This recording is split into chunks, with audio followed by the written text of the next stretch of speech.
This episode is brought to you by the Pelora Group. Welcome back to Winning Through Culture. I'm Tim Flanagan. And I'm Amanda Kramer. When culture's not a priority, people aren't a priority. Having an intentional focus helps you as a leader remain impactful and relevant as you move your business forward. Welcome to Winning Through Culture. Davin Salvagno, it is wonderful to be with you today. And just a little backstory on how we met and what got us here today. So you came to my C12 group earlier this year. I guess it was March. It was March. Yeah, it was March. And we were told we were going to have a guest. You and I had the immediate connection to Philly, which was kind of cool. You're a South Philly guy. And I was just super impressed with the story and who you are as a person that you shared with us about the Purpose Summit, which is something we're going to talk about today, and something you were bringing to Charlotte for the first time.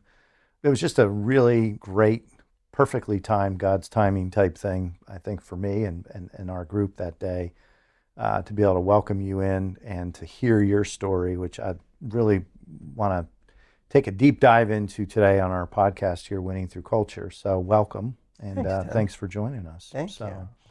Amanda and I had an opportunity to go to the Purpose Summit, which we'll talk more about in a moment. We had an opportunity to experience and meet some great people. I had a great opportunity to actually take my daughter with me, which was also very cool, and really profound work you're doing. And I know you've been on a journey. You're a speaker, you're an author, you've got some awards for your public speaking, and really developed a passion around helping people understand purpose, understand the impact of purpose both in their life and in a business setting. So that's what we're going to talk about today.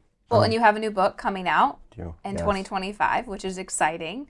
And we'll touch a little bit on that today. But talking through what Tim mentioned, we both were able to attend the Purpose Summit. And so this series for Winning Through Culture has really been in the spaces of discovering people's purpose. How do they find that? What are the questions they should be asking? And then ultimately, what are some of the ways in which that comes to fruition for them? So let's hop into, where did the Purpose Summit even come from? What initiated that for you? How did you get to the place where you're like, this is what I want to do? It's so great to be here. Thank you so much, Tim, Amanda. Thank you for coming to the summit. Thank you for offering to have me here. It's an honor to be. And we'll be there on next your year. show. I can't wait. Great. I'm excited. Yeah. You guys were one of the first ones to sign up. Which is Yay! exciting. So we're excited that Charlotte is now the new foreseeable home of the Purpose Summit. I don't have any intentions of moving it again. We moved our family here to Charlotte to kind of cement that. So, Right. but I guess to understand, that journey, I have to answer your question, which is, how did it all begin? Right. So back in 2019, I had just finished a speaking tour, traveling to different states, and I met some amazing people that were talking about purpose the way that I was talking about purpose, that understand it from the power that it had. The talk back then was called The Power of Purpose. It was this idea of, if we could really help organizations understand their founding purpose story of why they started, beyond just making money, beyond delivering results, like what was the impact that they wanted to have on the world? What was the journey that they wanted to invite people to be a part of? And then if we could help people at work find what their purpose is, and then connect these two things that my dear friend Adam Ritchie calls it closing the IO gap, the gap between individual purpose and organizational purpose, right? Okay, what does our company do? Why are we here? What's the impact we want to make? And then what are my gifts, talents, and abilities, and how do I contribute to that every day? And then have a clarity of, I'm contributing something greater than myself, and I go home feeling fulfilled in the work that I do. So that was kind of the impetus of the conversation. And so I brought together all these speakers, and we had dinner one night at Fogo de Chao in Troy, Michigan. And they had this place called the Upper Room. You can't make it up. That was the name of it. And there were 12 of us sitting around the table in the Upper Room at Fogo de Chao.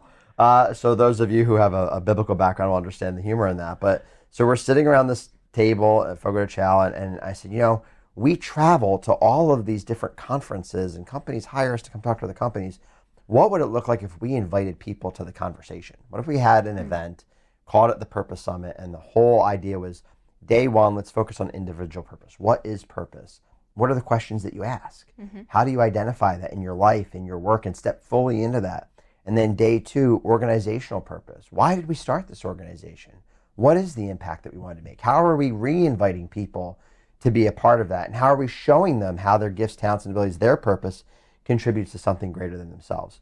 So in 2019, we basically got the band together, and we had no money, we had no marketing. It was a total grassroots effort. I have a dear friend, Chris Lambert. He runs the nonprofit track of the Purpose Summit, because there's a business track and there's a nonprofit track. There's a faith-based track, there's a life track.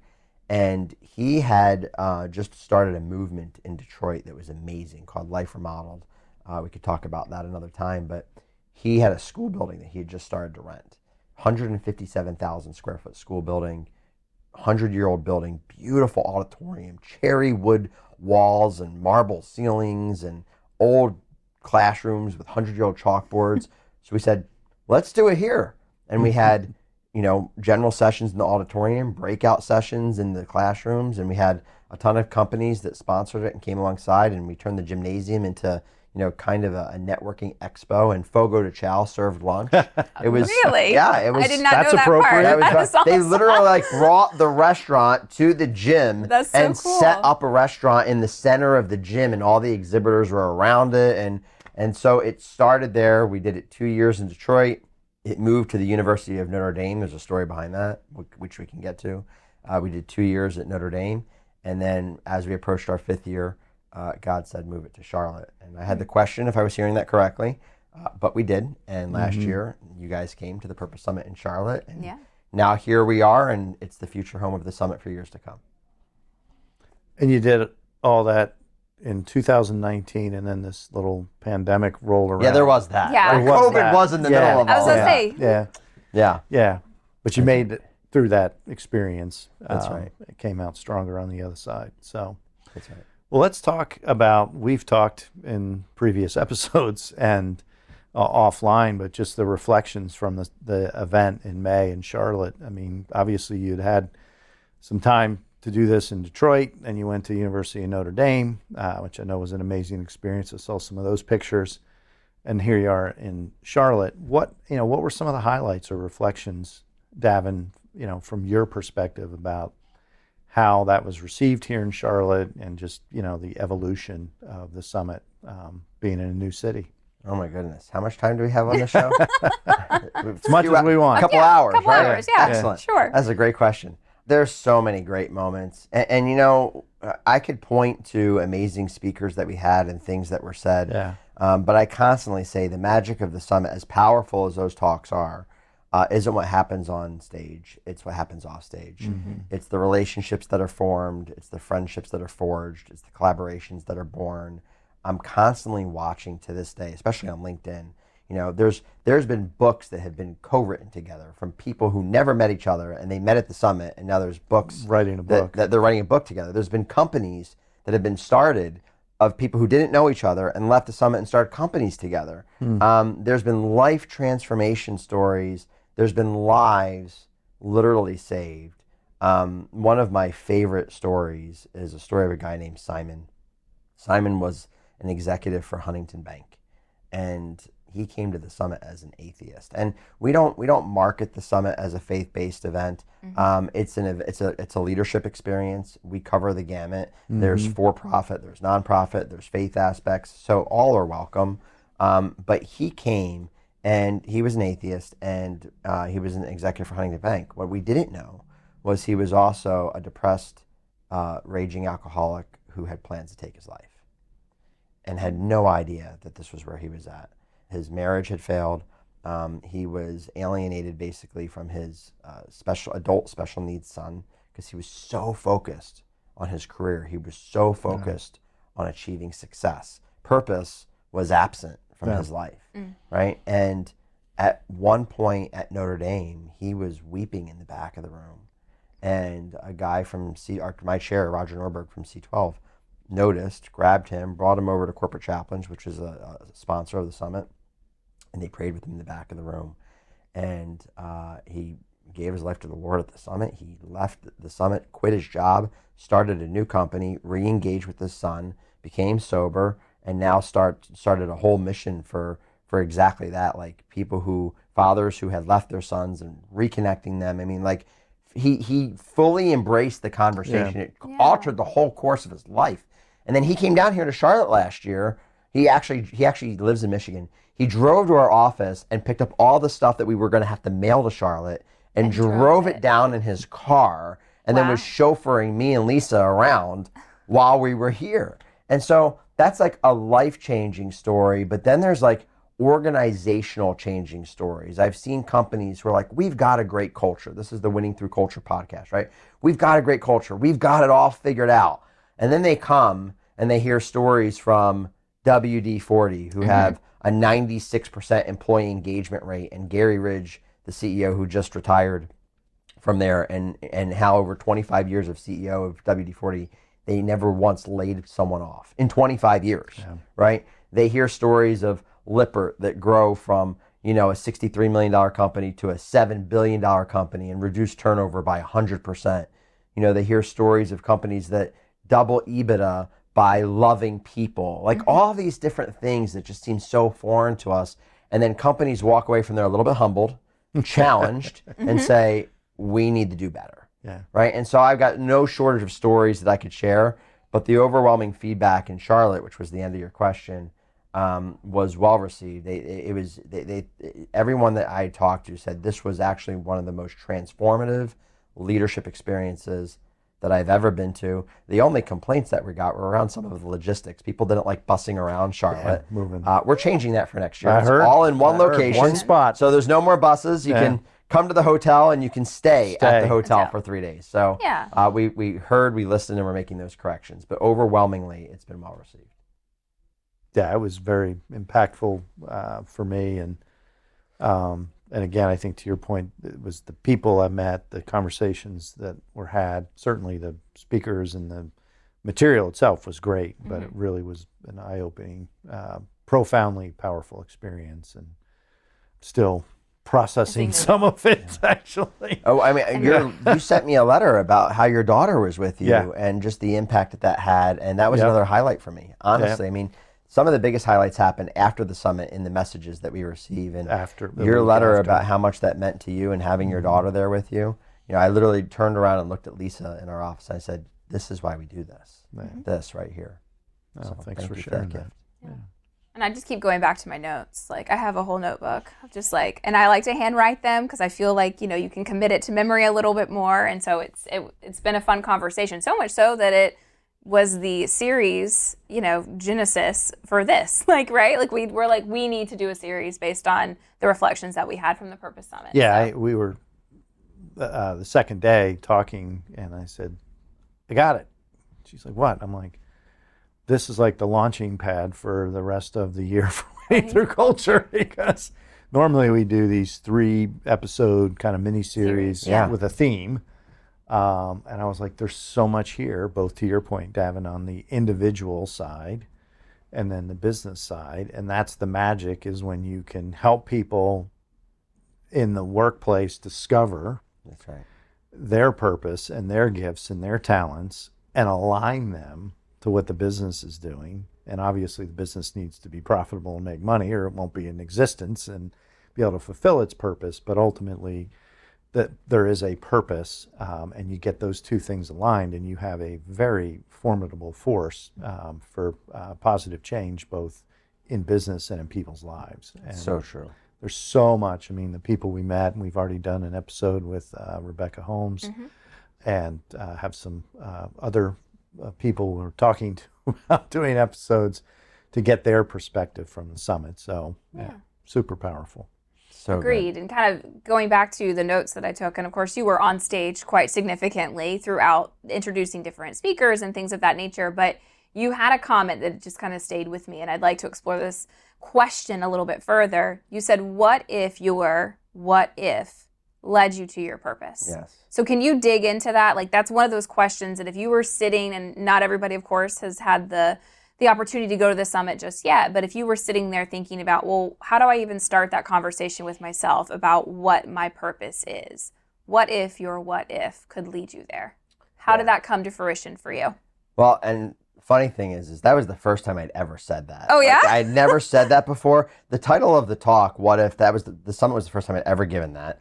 And that talk is now on YouTube. Actually, all the talks from the summit are on YouTube, so you can watch they are? them. Yeah. That's good We to just know. well, all the general sessions are on YouTube. Okay. The breakout sessions aren't uploaded yet, but you can go to YouTube to the Purpose Point station, and they're all there. But I did this talk called What If. It was the first time that I'd ever given that talk.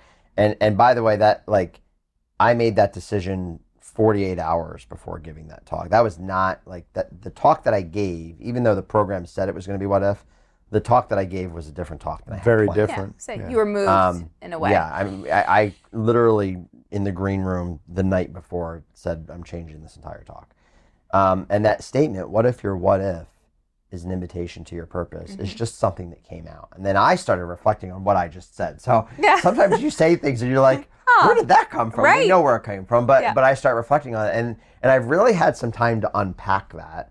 Earlier you mentioned the book that's coming out, and I dive into there's like pages just on that question, like what that means. But what it basically means is this, is that a lot of times, it's in the chapter on fear, and a lot of times we miss so many opportunities to step into our purpose because we're gripped with fear. And what happens is we start to tell ourselves these what if stories, but worst case scenarios, right? Never a good case. Never a good case scenario. So we have this idea, or we have this desire, or this nudge, or whatever. Like there's a moment that we are meant to step into. But then all of a sudden there's this what if story that we tell ourselves that's not good, and it prevents us from stepping into it. Fear takes over and it robs us of our purpose of the moment. And the statement, what if your what if is an invitation to your purpose, is when you find yourself asking yourself what if, you find yourself telling you those stories, what if you arrest those thoughts and say, well, wait a minute, what if I change the negative outcome of this what if to a positive outcome, and start telling myself what could happen positively if I stepped into this moment? What difference could I make? What's the change that could happen? What's the impact that could happen if I choose to step into it? And then maybe even challenge yourself deeper and say, what if I don't? What's the impact that's lost? What's the difference that I'll fail to make? What are the lives that we fail to impact if we don't step into this? And so that moment was about when these opportunities come and you start telling yourself these what if stories of all the negative things that Penn State did a whole research that 91% of the what if stories that we tell ourselves, the worst case scenarios, never come true. 91%.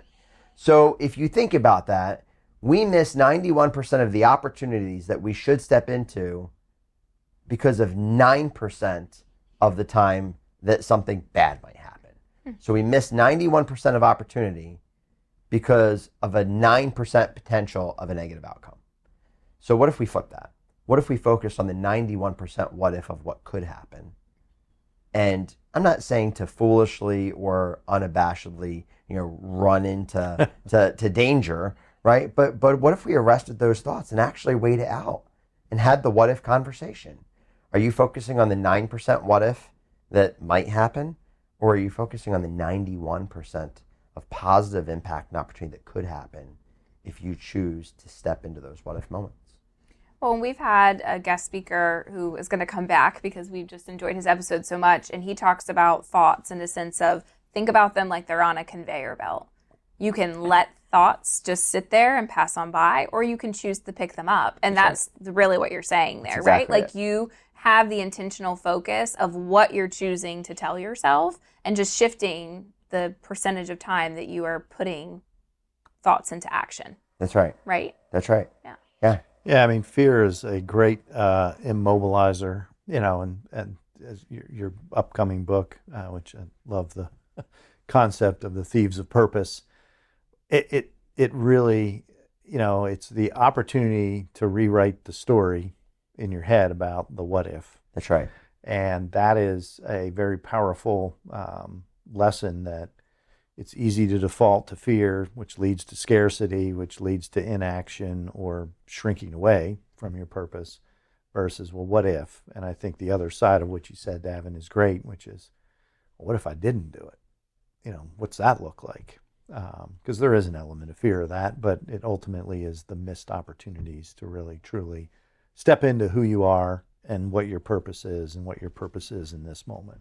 That's right. Yeah. Yeah, and I think about sometimes you need to look back at the moments you did step into and wonder if you would have given in to the fear what you would have lost. And I shared that at the summit. Yeah. It was basically the nature of that entire talk is I kind of like went all the way back to the origin story of the summit.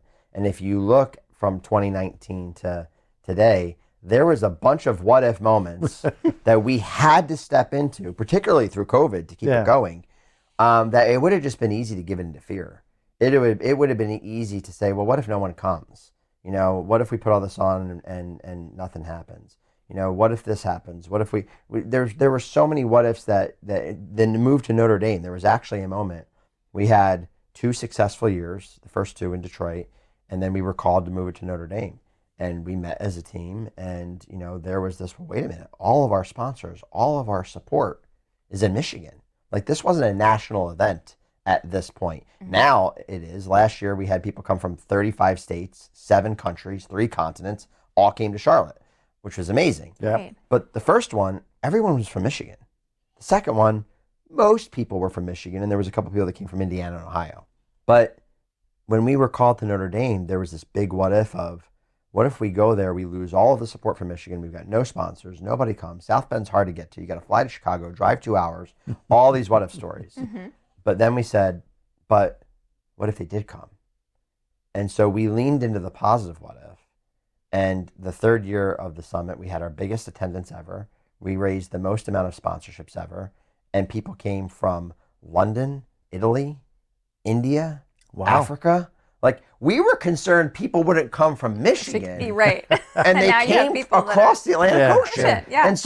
And that's really what then legitimized the summit. And had we not made that move, I don't know if it would still exist today. And there's so many more that I could, but what that's done is when you look back at the moments where you had the courage to step into those what ifs, and then you see the positive impact, and you see the opportunity loss that would have happened had you not stepped into it, then each time that you face a new what if moment, it gives you the courage to step in and to focus on, well, wait, what if this happens just like that? Yeah. Right? And so it really becomes kind of a flywheel, mm-hmm. right? The more what if moments that you step into, and the more that the 91% of the positive happens, the more that you'll be able to have the courage each time that those what if conversations happen to rewire yourself to step into new moments of purpose and opportunity.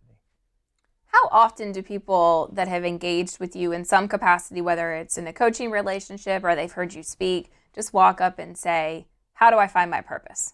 All the time. All the time. What is your answer to that? Because I guarantee you that somebody that's listening to this is like, okay, I understand if I focus my energy on the what if in the positive sense that I could get there. But like, they might just have that question. Like, how do you get there? So first I discern who I'm speaking to. Okay. Because sometimes it's just kind of an off-the-wall question. Right. And I determine, A, how much time do I have to answer this? but B, I also ask, like, how deep am I willing to go with this person? Like, mm-hmm. Are they just being polite? Is this small talk? Or, like, are they genuinely, like, help me? Mm-hmm. Right? Because depending on that depends on what I lead with. So depending on if I've got time and they want to go, if I don't have time, if it's just a surface level question, I'll just simply ask and tell me, what are you good at? What are you great at? Like, what have people told you that is a skill set of yours or is a gift of yours that constantly shows up? That people are constantly reminding you, like, hey, this is something that is unique to you. That's a gifting of yours. That every time that I think of you, I think of this. So that's the surface level question. I'll start with that. I usually will sometimes get to the latter question, which sometimes I'll lead with. If I already recognize this person is genuine and wants to go deep, like wants the help. And that question is, what is the deepest pain that you see in the world that you think about all the time? Like, when you look at, and I'm not talking about the world, like world peace, world hunger. I mean, it could be, but when you look at the world around you, right? Whether it's your family, your company, your community, your whatever, like, what is the deepest pain point that you see that you are constantly thinking about, that you wish you could do something about, that you wish you could step into and solve that problem or alleviate that pain point. Mm-hmm. Because when you look at purpose, I've shared this before and I didn't make it up. It's been around for a long time. There's this Venn diagram of purpose. And purpose is the intersection of what you love to do, what you get paid to do, what you're great at, and what the world needs. And the problem with purpose, and everyone who's looked at this Venn diagram, because we are such selfish creatures and so self-focused, is that everyone looks at that Venn diagram and they immediately say, oh, what do I love to do? What do I get paid to do? What am I great at? How do I get paid to do what I love to do? And that's my purpose. And everyone looks at that, and they focus on that. It's logical, right? I mean, because we've been told, hey, if you do what you love, you never work a day in your life. Exactly. That is the biggest lie that's ever. I love what I do, but it's work. Right? I love speaking. I love writing. The summit is a massive amount of work. Yeah, right. You're very vulnerable in that at the summit, which I appreciated. Oh, I appreciate that. Yeah, but I don't know where that. But because we've heard that, we believe that, and so we're like, oh well, if I could just figure out how to get paid to do what I love to do, I found my purpose. No, it's actually those are parts of your purpose. They actually validate your purpose, but they don't help you identify your purpose. The identification happens on the west-east axis of this Venn diagram, which is what is it that you're great at that contributes to what the world needs. If you answer that and step into that, and then ask yourself, if I did this for the rest of my life, would I love it? And now if the answer to that is yes, now you have a responsibility to figure out how you can get paid to do that. But it starts with, in my opinion, first take a deep dive at what does the world around me need? What is the needs of others that we as a company can step into, or that I need to step into? What are we great at? What are the gifts, talents, abilities, skill sets, resources, individually or organization that we have to meet that need? And answer that question. And now you've found the starting point of purpose.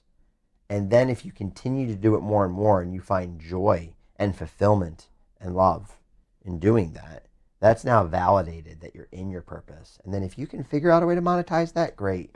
But that should be the last thing, right? Not the first thing. And I'm just thinking as it relates to organizations, so leaders, entrepreneurs that might be listening to the podcast, doing that for themselves, absolutely, but then also being intentional and inspiring those that they work with that are in their community to do the same thing. But ultimately, it would need to align with the organization that they're a part of. So we have choices. Everybody has choices. You make a million of them a day. And so when it comes to finding your purpose, you have a choice to do that. That's right. Yes or no. You also have a choice to work for or with or alongside an organization that has also found its purpose. And then you can hopefully mesh those two things together. That's right. So when you think about leaders or small business owners or entrepreneurs that you have coached with, spoken to, or have asked you that question on the street, what is your advice to them as they're helping the individuals that they're supporting? So let's call it their employees or their clients. How are you helping them spark we should have that conversation, making sure that people are looking for and seeking their purpose or executing on their purpose if they already know what it is?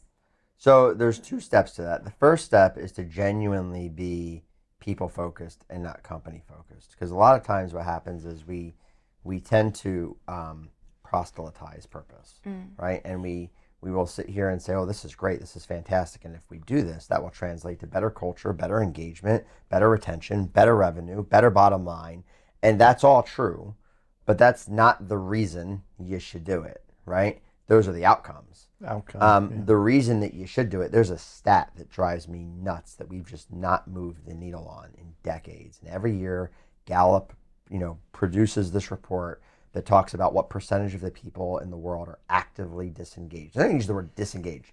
Actively disengaged. Yes. In their work. Mm-hmm. You're going out of your way. Is in the 80s every year. And what blows my mind is they'll be like, hey, employee engagement improved this year. We went from 85% of people actively disengaged to 82% actively disengaged. And we celebrate that we move the needle 3 percentage points. And I'm like, am I the only one that wakes up every single day and has a problem with the fact that like 4 out of 5 people on the planet are actively disengaged in who they are and what they do every day? That's a massive problem, because if you think about it, we spend most of our waking hours at work. Yeah. And then what we do at work translates into who we are at home. Yeah. What happens in the day, we either show up and give our best to our families, or we give them our leftovers. So the reason to do it, if I'm a leader or I'm an employer or I have people that I'm responsible for, is to recognize 2 things. Number one, it's likely that 4 out of 5 people that I'm surrounded with are actively disengaged in who they are and what they are doing. And I've got an opportunity to do something about that. To me, I asked earlier, what is the pain point that you see in the world that you want to do something about? That is the pain point in the world that I want to do something about. It is the thing that drives me and why the Purpose Summit continues to this day, right? I'm very clear it's why I jumped into this work. Do you as a leader, does that resonate with you? Does it bother you that it's possible that 4 out of 5 people wake up every day actively disengaged in who they are and what they do? And do you recognize that you've got an opportunity to do something about that? So then if you do, first is recognizing that, then have you taken the time to stop and ask the question? Have you asked them? You know, hey, maybe it starts at the surface level of, what are your gifts, talents, and abilities? What do you feel that you're great at? And are we helping you use those here? Do you get to use those in your job and role? If not, maybe we need to find another job or role where you can use those. Or maybe actually you can use those in your job and role, and it'll actually help you do better in your job and role and help like, are you crystal clear that not just their resume and the skill sets that you hired them for because they match the job that met the company's needs? Do you know what's under the hood? Like all the stuff and potential that's there that's not being used, that maybe if was activated would light that person up and make them fully engaged, not actively disengaged in who they are, and actually make them better in what they do, or maybe puts them in a better role that better aligns. And then if you do that, you know what happens? The overall performance of, if you did that with everybody, the team and the company improves. Yeah. So start there, but don't focus on, oh, this is good for the company. Do something about the pain point that's right in front of you. Yeah, one person at a time. That's right. When we talk a lot about looking at the person as a complete person. So you mentioned they're able to, are they giving their best self at all location points throughout the day, or is somebody getting their leftovers? And that's something that sits with me all the time when we're working with our clients and working with our employees. Like, how are we providing an opportunity, an environment for them to show up as their best self, their authentic self, and feel as though they're supported as a complete person? There are days that, let's just be real, you have bad days. Everybody does. Like, can we just embrace those and then find a way through it and actually have a conversation? Yeah, I just, every time I hear you speak, I start thinking, I'm like, wow, the essence of what you said is, look at every individual in the business, who they are, and where they could be, and be a shepherd of the people in that regard. That's right. And then the business itself transforms through unleashing the power of each one of those individuals. That's right. And that's fair to say counter to most business teachings today, or, I'll call it the way the world sees business, which is the people are tools to be used by the business in order to unlock, shareholder value or profit or whatnot. So how to, that's why I'm sitting here thinking, all right, I totally get everything you're saying. It's exactly what I believe. And I love your Venn diagram. I've seen that years ago. And I was cycling through my own answer to that question. Sitting here, I'm like, wait a minute. But, with building a great culture in a business, it really does come down to the individual people in that business being attended to as the individuals that they are. It does, 100%. Yeah. And you said something so profound there about people being used as tools to build the business. And the question that I'm constantly asking, and this is really at the very heart of the Purpose Summit, but I'm constantly challenging leaders with this question. Are you using people to build your business, or are you using your business to build people? Yeah. And I think that's, that's the essence of, Because if you use your business to build people, your people will build your business. Yeah. But we get so focused on building our businesses that we forget to build our people. And the way to answer that, because like you said, it's countercultural, Yep. right? But what's interesting is that there's so many, not just case studies, it's not research. There's so many proven stories of brand name companies that we use every day that have gotten this equation right, that the evidence is impossible to ignore. And so it's interesting because I saw this, you may have seen this, but it's this cartoon of two cavemen and they're pulling a cart. Have you ever seen this? With the square With the wheels. square wheels Yeah. on Yes. it. Yeah. And then Yep. some guy comes along With and a he's got round round wheels. He's Yeah. like, hey, and they're like, we're too busy, don't have time. Yeah. And they Yeah. keep on Keep going. going. And you laugh because you're like, if they would just stop and take the square wheels off and put the round wheels on, they would get to where they're going a lot faster and it would be a lot easier. And I look at this question the same exact way. There are so many companies that are using people to build their business and they're working hard and they're grinding and they've got high turnover and the people aren't happy because they've got square wheels on their wagon. But if they would stop and say, how are we using our business to build our people? Let's take the square wheels off. Let's put the round wheels on. The journey is going to be a lot more enjoyable for everyone and we're going to get there faster. A lot faster. Yeah, that's, as I was listening to you, that's the thing that I think I know from my vantage point as a business owner. Tried to use the platform of the business to develop the people, knowing that in turn will develop the business. That's right. But it is a very countercultural dynamic in different professions and sectors that people are like, what are you doing? That's crazy. You got to focus on this. You got to focus on that. Don't worry about the people. But yeah, it is. But I think, and we have an opportunity. I mean, in essence, that's my mission behind the summit. Is we have an opportunity to make it not countercultural. Yeah, flip we have the an narrative. opportunity Yeah. to lead a movement of more organizations that are doing that and amplifying their stories to change that paradigm, Yep. right? And there's been several paradigms in the past that we've been able to change. So why can't we change this one? And that's why I love the reason when we do the summit and we put stories like WD-40 up there, Coca-Cola Consolidated up there, Lippert up there. I mean, brands that people recognize. If I could, I'd have Jim Sinegal from Costco up there. He's 87 years old. He's not traveling anymore. But he was one of the early pioneers of this. I mean, people would look at Costco and be like, not to degrade any other wholesale clubs that are out there for you Sam's people or whoever else. But when you look at Costco, people are just like, there's something about Costco. It's such a great company. Like, what's the difference? And the difference is Jim Sinegal had one piece of paper that was their employee handbook. One piece of paper. And it said, obey the law, take care of our employees will take care of our customers, take care of our vendors, and if we do those things, if we obey the law, take care of our employees, take care of our customers, take care of our vendors, we'll do what every company exists to do, which is reward our shareholders. And he was only focused on the people. And he used Costco as a vehicle to build the people that were in there. And they had a 2% turnover. 2. Like, it was impossible to work there because It's unheard of. there was like no upward mobility, right? I spent 7 years there. The only reason I left was because there was nowhere to go. It was a great company, but like my career was stuck. But I loved what I learned from Jim. I loved from the company. But they built a well-oiled, highly profitable, great brand because they focused on the people. I remember you telling a story at C12 about an encounter with Jim.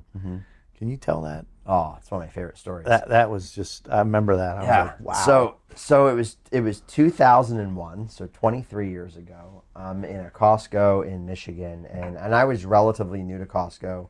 I had just become the marketing manager for them, and Jim had come and visited our store. His office was a lifetime table and a folding chair on the rooftop of the Costco in Issaquah, Washington, because he was never there. They literally built like a space for him upstairs, folding table, folding chair, in case he needed to open up, a computer. I don't think laptops existed in the early 80s, but that was his office because he had a goal back then. There was 288 stores, and his goal was to be in a different store every day and walk around and see people and have them feel seen, valued, and heard.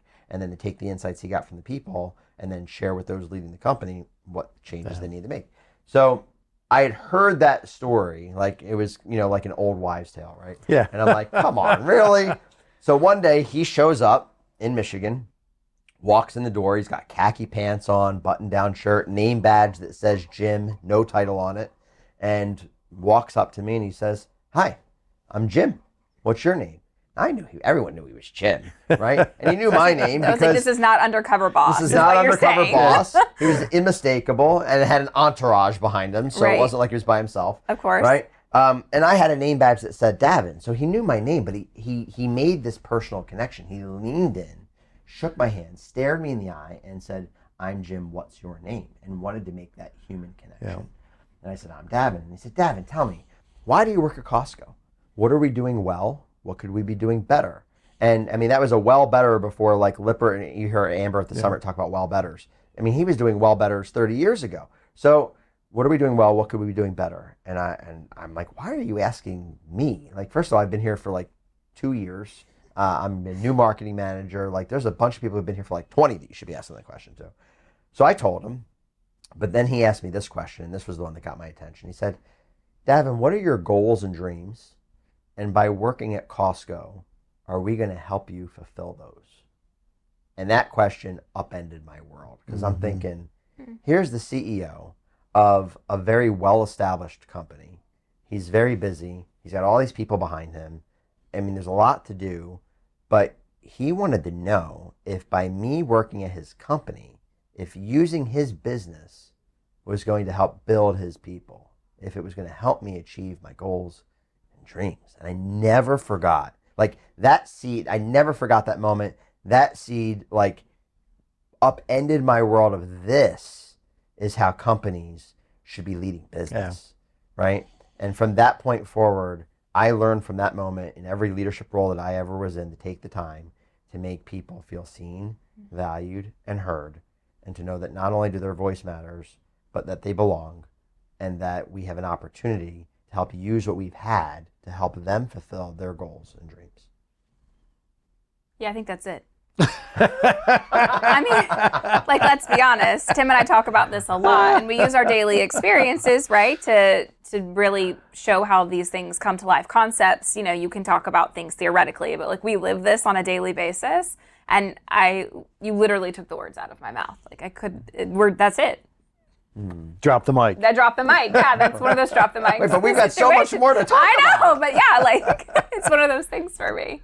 Yeah. That's amazing. No, I appreciate you sharing that story, because the day you came to our group, heard that story and I was like, wow. I mean, that's ultimately, if you really want to have a transformational business, create a winning culture, the whole theme of this podcast, it's going to be by unleashing the potential and talent in the individuals that work there every day, helping them have their best life ever, helping them achieve what's important to them, and seeing that the opportunity they have to do all that right there in that setting that, as you said earlier, everybody spends most of their waking hours at work if you're working full time, and you can be very transformational and impactful as a business if that's what you make the focus. That's right. And my friend Gary Ridge says all the time, he goes, "It's easy, but it's not simple." No. Because it's countercultural. Yeah. We're not wired that way. We're wired to go, go, go, go, go. We are very, very rarely present in the actual moments that we're in. Mm-hmm. We're usually almost all of the time thinking about the next moment that we're supposed to be in, rather than being present in the moment that we're in. Or the device on our wrist or in our pocket. Right, exactly. So many distractions. But all of that. And so if we choose to be more present in those moments as leaders, then the easier that becomes. And, we did an event since this is the Winning Through Culture podcast, we did an event 2 years ago in San Diego called the Culture Forum. And it was a mini version of the summit. It was 100 people, very intimate, San Diego State University. And there's a clip on YouTube that I shared the same story about Jim for people to watch that again. But I entitled that The Present Leader, because that's what Jim was. He was a present leader. There was a lot to do, a lot of things he could be thinking about. Are we on time? Where are we going next? Has that end cap right? Is whatever. Mm-hmm. But he was fully present to the person that was in front of him. That person. And the more that we could be present in the moment, the more that we can be present with the people that we're with, both at work and at home, the more that we can step into those opportunities of purpose in those moments. The gift of the presence. That's right. So what's next for Purpose Summit 2025? So 2025, I'm excited about 2025. I think it's big. It's going to be big. I'm really excited about it. I've been here for 4 weeks in Charlotte, and I think I've met with like 10 people this week alone who I'd never met before, who were just so excited. They heard about the summit. They didn't come last year. They couldn't come. Now they're coming this year. While the summit has become, kind of a national and global draw for purpose-driven leaders, now that we've moved our family here, I'm really excited to kind of, make the summit synonymous with Charlotte. Like something that Charlotte is proud of, and almost like this is the place that people come each year to sharpen the saw, to re-engage with their purpose professionally and personally, for companies to re-engage with their purpose. Because here's the thing, it's like a an alignment on a car, right? The more you drive it, the more it goes out of alignment, and you got to take it in, tune in. So in many ways, the vision for the Purpose Summit is to become the annual alignment, right? For yourself, for your organization, and to connect those dots. Because ultimately, it doesn't matter how many great speakers come to the summit, how many great sessions that we do, how many great takeaways that we package for you. You're ultimately going to leave the summit, go back to the chaos, and you're going to fall out of alignment. I would love if that didn't happen. That's not real. That's not realistic. That's going to happen. So for me, the vision is that the Purpose Summit becomes, the realignment event for purpose leaders and purpose cultures that are out there. There'll be a lot of returning faces from last year. Gary will be back. Oh, good. Nick Craig will be back. There'll be a lot of new faces that Amber will be back emceeing with me, but there'll be a lot of new faces that people haven't seen. We are moving it this year to the Sheraton Le Meridien complex, which is the old Omni uptown, and we've got both towers. But once they're sold out, they're sold out. So if people are going, they need to get their rooms now before they're gone. But everything will be right there on campus. We're not going to have buses taking people at different places. We're looking at 2026 venues already because I don't think the Sheraton Le Meridien complex will hold us beyond this year. I love it. And so we're looking at some other other big complex, so I like the big thinking. It's a big complex. And we've taken over the whole complex. So there's we'll have the capacity for this year, but I don't think that it'll hold us after this. And so there's a couple of things we're looking at. We're in talks with Bank of America about, what's the timeline on their renovations for Bank of America Stadium. The summit was held at Notre Dame Stadium for 2 years, inside, not in the stadium. Right. But they're building some amenities onto Bank of America that might provide for bigger capacity. We're looking at UNC Charlotte campus. Great. So we're looking at some things for 2026.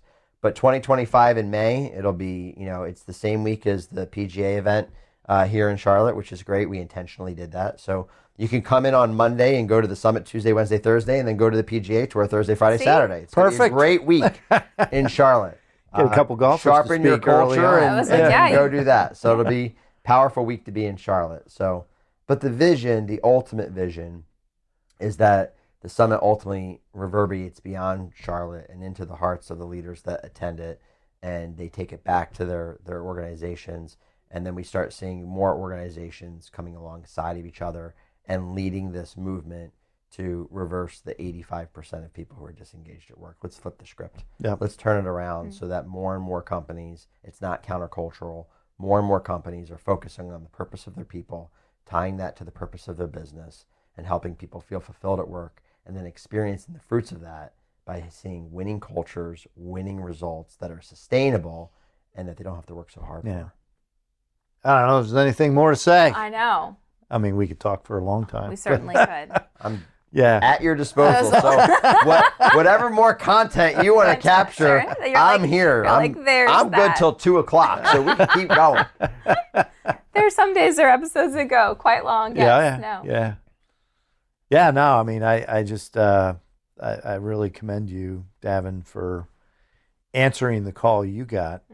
I know from talking to you and hearing part of the story you told the first night of the Purpose Summit, you've made a lot of personal sacrifices.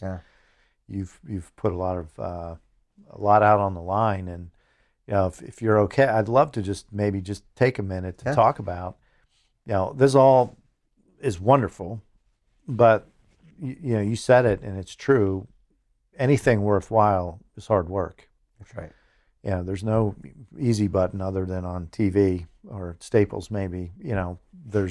It's hard work. And what would be your encouragement to people that are pursuing their purpose and do feel aligned with that, yet are meeting the natural resistance that comes from achieving anything great? Well, I think it's embracing the hard, right? I mean, when you think back, if you look at history, all of the people that we appreciate and celebrate are the ones that had to go through tremendous trial and tribulation Yeah. to either become who they were meant to become or achieve what they were supposed to achieve. And it's the story that they overcome that made them great. Those are the stories that we tell. And so what's interesting is that we live in a world that people are constantly aspiring to greatness. They want to be popular, they want to be known, they want the followers, they want their name and lights, they want all those things. But they don't want the hardship that comes. Yeah, they want the prize, right? Without the work. They want the prize without the work, right?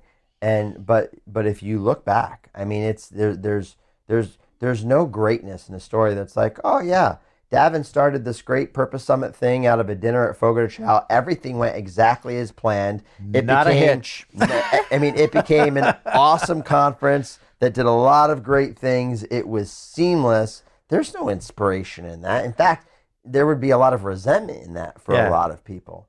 But then when you start to tell the stories, I mean, I don't mind sharing this on this podcast.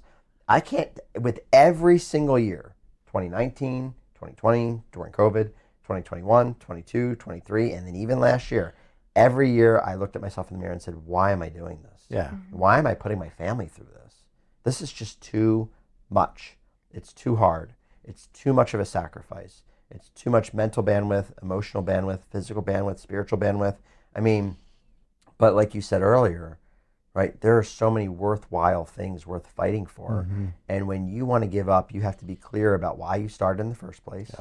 You got to be clear about what it is you're fighting for and who it is you're fighting for. And when you're clear on those three things, when you're clear on why you started in the first place, of what you're fighting for and who you're fighting for, every single time that the hard gets hard, I mean really hard, and you're tempted to give up, you will find the strength to keep fighting forward. And that's what this summit has been. The summit's never been a profitable event. No one's making money off of this thing. It's not. I've shared this before. Our family has personally had to actually divest ourselves to keep the summit going. Keep it going. Because we believe so much in it. I mean, I shared this with you actually in our pre-game here on this, that I was excited to move to Charlotte because I was coming to something. I had relationships that I had met here from the summit. We have one summit under our belt here in Charlotte, and it felt good, and I can see the vision of what it can do. But my family, we left our home that we built, that our kids, it was the only home they ever knew. We left our church that we spent 20 years in, that I led worship in, and my wife led children's ministry in, and all of our relationships were there. I mean, literally, we left our entire ecosystem, and I asked them to move to a city they've never been to, that they know no one in, a home they've never seen, and haven't found a church yet. We'll find that eventually. But they believe so much that this is what we've been called to, that they said, okay, let's go, right? In fact, in our mudroom is a verse from Ruth that says, where you go, I'll go. And it's just a reminder every single day as we leave the door that we're supposed to be here. It wasn't about what we were supposed to achieve for ourselves, what we were supposed to gain, what we were supposed to accomplish. It was about what we were supposed to surrender, what we were supposed to let go of, to fully step into the purpose that we were called to. And often what happens is people aspire to great purpose, they aspire to greatness, they aspire to do great things that change the world, but they're not willing to let go of something. They're not willing to surrender. They're not willing to do the hard work. They're not willing to sacrifice. And this isn't meant to pat me or my family on the back or to be some sort of sob story, but I would challenge you. I would challenge you to go back through history and look at all the great people that we memorialize and that we talk about and that we quote. And I would challenge you to find one without the struggle. you won't. You won't. Yeah, you won't. I mean, my story is similar to yours in coming to Charlotte 21 years ago. And, when you answer the call, it's hard. And there will be sacrifices, and you will, I know for me, had moments of doubt as you shared, looking in the mirror, like, what am I doing here? And I think in large part, I've had a saying I've used for years, which is the hard way becomes the easy way becomes the hard way. Right. As a reminder, there's a few variations of that, but we'll just leave it at that for the podcast. But, at the end of the day, anything great you're going to pursue is going to have hardship in it. That's right.